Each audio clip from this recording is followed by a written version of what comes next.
So, kamusta po mga ka-Streetwise? Ako po si Takero Miyamoto at welcome po sa aking munting channel. So, mga kababayan, alam nyo ba, itong si Amy Marcos, si Super Tae, di ba?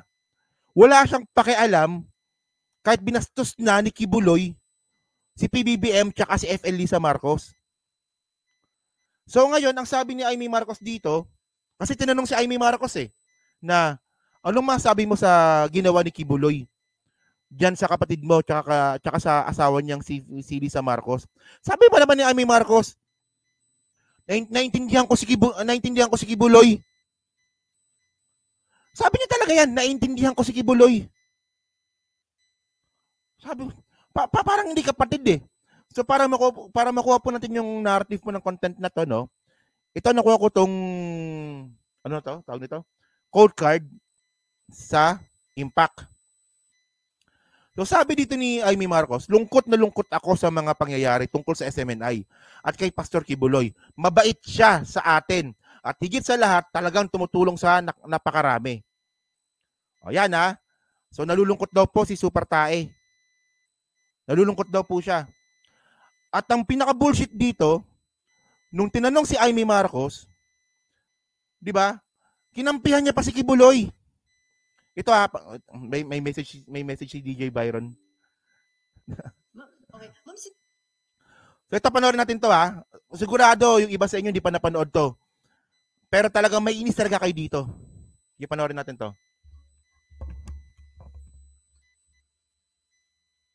Okay. Ma'am, si Presidente, siya na mismo nag-advise kay Pastor Kibuloy na sana humarap na sa Senate at House hearing to give his side dun sa mga allegation laban sa kanya. Do you think dapat na sundin ni Pastor Kibuloy yung payo sa kanya ng Pangulo? Well, alam naman natin na talagang kapangyarihan ng Kongreso at ng Senado na mag-issue ng subpoena, talagang fundamental power yan. Pero alalahanin natin na kinakailangan bigyan ng substantive and procedural due process at saka yung karapatan against self-incrimination. Ang ibig ko sabihin, lungkot na lungkot ako sa mga pangyayari tungkol sa SMNI at kay Pastor Kibuloy. Mabait siya sa atin at higit sa lahat talagang tumutulong sa napakarami. Kaya malungkot ako na nauwi sa ganito at sana na isaayos na lamang ito. Ayan . So mga kababayan, kung bibilangin po natin yung mga senador na kumakampi kay Kibuloy, kasama na po si Amy Marcos dito. So malinaw, Tolentino, Robin Padilla, Amy Marcos, Bato de la Rosa, Bongo. So 5 na sila. So yung iba, nakasama po sa committee ni Lisa Ontiveros na dapat kasama sa hearing ni Kibuloy, hindi pumupunta. So andun na nga po si Rafi Tulfo nandun, si Nancy Binay nandun, si JB Ejercito nandun. So yun, medyo questionable pa sa akin kung mga pro Kibuloy sila. Kasi nga po, dapat nandun sila sa committee. Yun nga lang, di ba, nakikita nyo naman, di ba, tuwing mayroong committee kay Kibuloy, si Lisa Ontiveros lang mag-isa palagi nandun. Okay, ngayon, ang tanong ngayon dito kay Amy Marcos, naawa siya kay Kibuloy. Di ba? Mabait naman daw po si Kibuloy. So ngayon, ang tanong ngayon dito kay Amy Marcos, paano naman yung sinabi ni Kibuloy sa kapatid mo?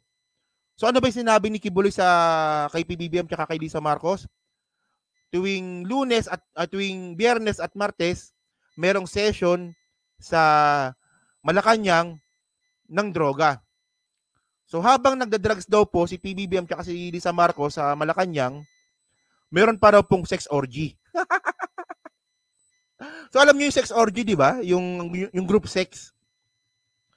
So ang sinasabi ngayon ni Kibuloy, nakikipag-sex daw po si Lisa Marcos at si PBBM ng grupo. So ngayon, kamusta? Paano naman yon? Kung doon naawa ka kay Kibuloy, paano naman sa kapatid mo?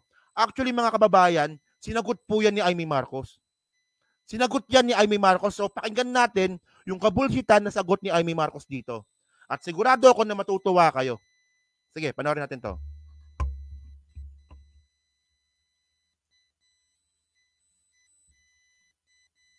Ng mas mapayapa at mas tahimik na pamamaraan.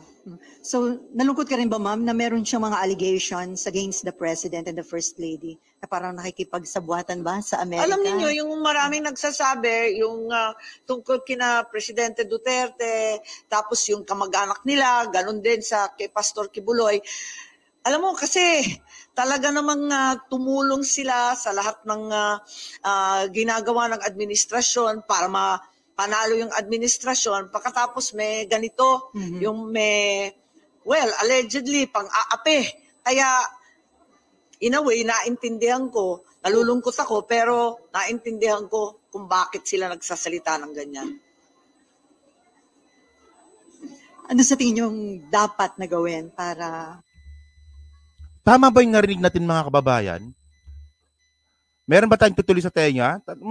Tama ba yung narinig natin? Tama ba yun? Ewan ko lang, no? Pero ako, kakalinis ko lang ng tenga kahapon, ha? Tama ba yung narinig ko? Na yung sinabi ni Kibuloy regarding po dyan sa pagdodroga ni PBBM sa Malacanang at yung pakikipag-sex orgy, ang sabi ni Amy Marcos, di ba? Nalulungkot ako, pero naiintindihan ko. Ayoko siyang murahin na putang ina mo, pero nakakaputang ina naman talaga, di ba? Kapatid mo yun. Presidente ng Pilipinas din yun. Ako, mga kababayan, kapag ginawa sa kapatid ko, magagalit ako eh. Hindi nga, kayo ba, kayo? Oh, meron kayong kapatid, nakagalang-galang, kasi presidente, kagalang-galang yan. Meron kayong kapatid. Tapos may isang pastor na kulto, sinabi sa kapatid niyo, ay yung kapatid mo nag-orgy yan habang habang nagda-drugs. Syempre magagalit ka, di ba? Pero yung sagot ni Amy Marcos, nalulungkot ako pero naintindihan ko. Nasa tamang katinuan pa ba to? Oo nga, nakakaloka. Grabe. Nakakaloka yung sagot. Kasi mga kababayan, kung yung aligasyon na merong basihan, maintindihan ko. Pero yung aligasyon, di ba, na wala namang basihan para siraan ang isang tao, hindi ko maintindihan yun. School, grabe naman to si Amy. Nga, continue nga natin. Para matapos itong issue Well, sa na ito. ngayon, andyan na. We are in a legal situation. Susundan na lamang yan. Kasi, ariyan na. Pero, ganun pa man, naasahan ko na maisaayos yan sa lalong madaling panahon at alalahanin natin ang karapatan ng lahat, including due process and the right against self-incrimination. Tapos yung mga nagsasabi ng extradition, wala namang extradition request, ba't kayo nagmamadali? Labis naman. Oo nga, wala ngang extradition request, pero meron ng parating na extradition request. Hindi nga, di ba? Wala pa ngang extradition request, pero sigurado may parating na. Kasi nga, may kaso na sa Amerika at makakaroon na nga ng hearing sa November. So ngayon, ang sabi ni Amy Baba, na meron daw pong due process. So ang tanong, yung mga biktima ba ni Kibuloy, nagkaroon ba ng due process? Nagkaroon ba ng due process yung mga biktima ni Kibuloy? Yung mga allegedly na biktima? Actually, hindi. Kasi mga kababayan, di ba? Nabasa ko to sa balita na to, no? Ang sabi dito, okay, to date, Kibuloy has no pending case.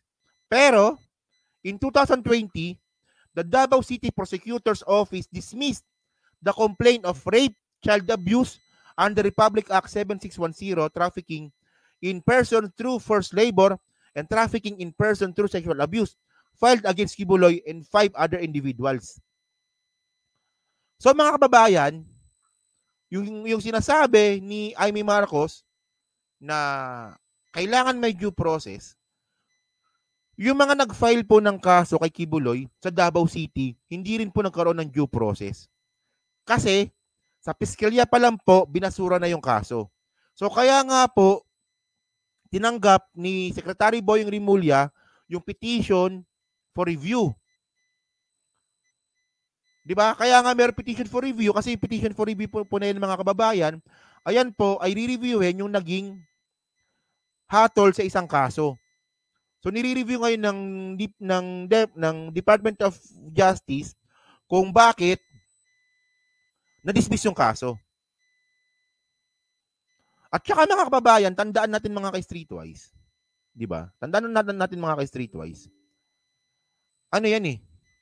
Nangyari po yung pag-file ng kaso sa Davao City. So may question na kaagad doon.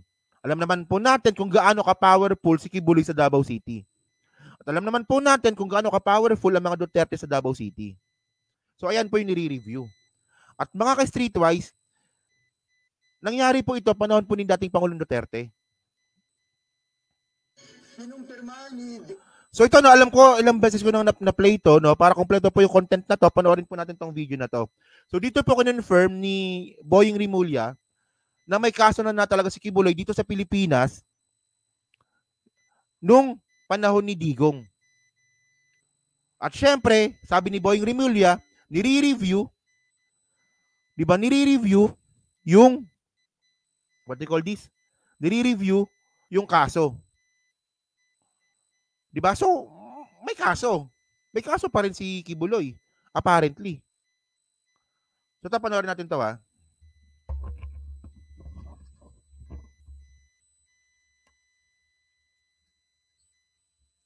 Pinumpirma ni Department of Justice o DOJ Secretary Crispin Boying Rimulya na may mga reklamo laban kay religious group leader Apollo Kibuloy na ilang taon nang nakabinbin sa kagawaran. Ayon sa kalihim, petition for review ito ng mga complainants sa reklamong rape, qualified trafficking at cyber libel. Kasama na aniya ito ngayon sa kanilang prioridad na magkaroon ng resolusyon. Ilang taon na aniya itong nakabinbin sa DOJ mula pa noong panahon ni dating Pangulong Rodrigo Duterte. Pakinggan natin ang pahayag ni Department of Justice Secretary Crispin Boying Rimulya. 6 or 7 years na yan. Tagal na yan. 7 years probably, baka more pa eh. Baka mas mahigit pa eh. Locally, it is our call on the petition for review. But in terms of extradition, it is something beyond our control. Diba, kinumpirma ni Secretary Boying Rimulya na may kaso si Kibuloy sa Davao City. At posibleng na impluwensyahan dahil nga sa Davao City na file. So nire-review nila ngayon. Kasi mga kababayan, kasi ang alam ko po talaga kapag ganyan pong kaso ng especially rape, child abuse, sa piskalya pa lang mas kinakampihan na kaagad, 'di ba? Yung nag-aakusa. Ganun dapat. So dapat kasi dito mga kababayan, medyo mali yung pag-file ng case kasi dapat po kasi pag nagpa-file po ng case dapat is beneficial sa nag-aakusa at saka sa inaakusahan. Ganun dapat. Kumbaga dapat paras kayong convenient. Dapat paras kayong parang tingin ninyo na magiging pabor yung batas sa inyo. Doon sa nag-aakusa at saka sa inaakusahan. Yun nga lang po kasi yung mali kasi dito, doon nila final sa Davao City na pwede naman nilang i-file sa iba. Alam naman po natin na yung Davao City po, mas magiging pabor po yan kay Kibuloy kumpara po doon sa nag-aakusa. So malamang yan po yung isa sa mga re-reviewin. Okay. So ngayon mga ka-streetwise, ang pinaka-bullshit kasi dito, di ba? Itong si Amy Marcos talaga. Hindi talaga ako maka-move on dito kay Amy Marcos. Na, di ba yung sinasabi niya kasi due process, ang tanong, nagkaroon ba ng due process yung mga biktima? Hindi. Yung sinasabi niyang due process, di ba yung due process naman ngayon na sinasabi ni Amy Marcos, parang mas pumapabor lalo kay Kibuloy. At yung pinaka-nakakaloka kasi dito, yung mga sinabi ni Kibuloy kay PBBM tsaka kay First Lady Lisa Marcos na ang sabi pa nga ni Amy Marcos, di ba? Nakakalungkot, nalungkot lang, hindi nagalit eh. Nakakalungkot pero naintindihan ko. Di ba? Yan. So dyan po sa 600 po na nanonood ngayon. So hindi pa po nakakapag-like at saka sa mga bagong dating, palike na lang po ng video at dyan po sa Team Replays. Ano po masasabi nyo nga po dito sa ginawa nga po ni Amy Marcos? Na imbis po nga po na magalit, dun nga po sa mga bintang at aligasyon ni Kibuloy kay PBBM tsaka kay Lisa Marcos, ang ginawa niya pa, kinampayan niya pa rin si Kibuloy. Yun. So pa-comment lang po sa baba, binabasa ko pong lahat yan. No? So thank you po, maraming salamat po sa inyo lahat. So salamat po, no?